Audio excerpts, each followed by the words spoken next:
Hello guys, here's our question for today. Should you buy Gorn or Blade and Sorcery?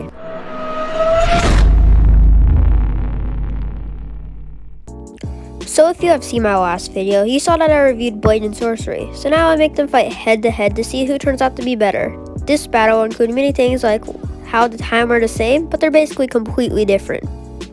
So first I will start off with where you can get both of them on and the price tags. So Blade and Sorcery is on every platform except for the Quest store, whereas Gorn is on every single store. They are also both the same price at $20, making it hard to choose from in which game to get. This leads me to my next reason if they're even worth the $20. So if you're looking for a game that you want to lose yourself in, they're both very good at that, and they can both make you release your anger by killing AI. So I'll go with if it is worth spending the $20 on Gorn and Blade and Sorcery. So Gorn is an FPS medieval game that is supposed to be kind of silly, but comparing to Blade and Sorcery is a very realistic and immersive sword fighting game. So Blade and Sorcery is trying to capture your experience by making it realistic. And if there is a bug or glitch in Blade and Sorcery, it won't be as realistic. Whereas Gorn, it is supposed to be funny, combatant game. Whereas if there is a glitch or bug, it will seem as if it is part of the game. So it is all basically personal preference. Now I'll talk about the experience. So currently Blade and Sorcery is a game in beta and it is still not finished. So it's sometimes glitchy and has bugs, but it still is a great game. One of Blade and Sorcery's most eye-catching things is that it has a very, very good physics and it's supposed to be very realistic. The swords in Blade and Sorcery feel real and like they have an actual balance, which is a very good thing made by the creator.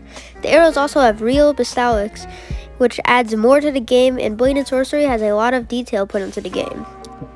In Gorn, one of the most eye-catching things is the brutality. Basically, you can explode people, and it is supposed to be like a humorous VR game, but not very that realistic, but is realistic at the same time. It is timed around a medieval game, but in an alternate universe, whereas Blade and Sorcery is set around the medieval time in our universe.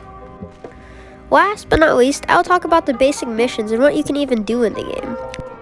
So in Blade and Sorcery, you can go in a sandbox mode or dungeon mode. In dungeon mode, you just go in dungeons and find stuff. It's kind of like a story, but not really. In sandbox mode, you can have access to all the weapons and have waves of enemies come at you, waiting to face your deadly weapons. In Gorn, it's basically like a story in which you can fight the boss at the throne in the end. And there is an endless mode, which is where most people probably spend their time, and you have access to unlimited weapons.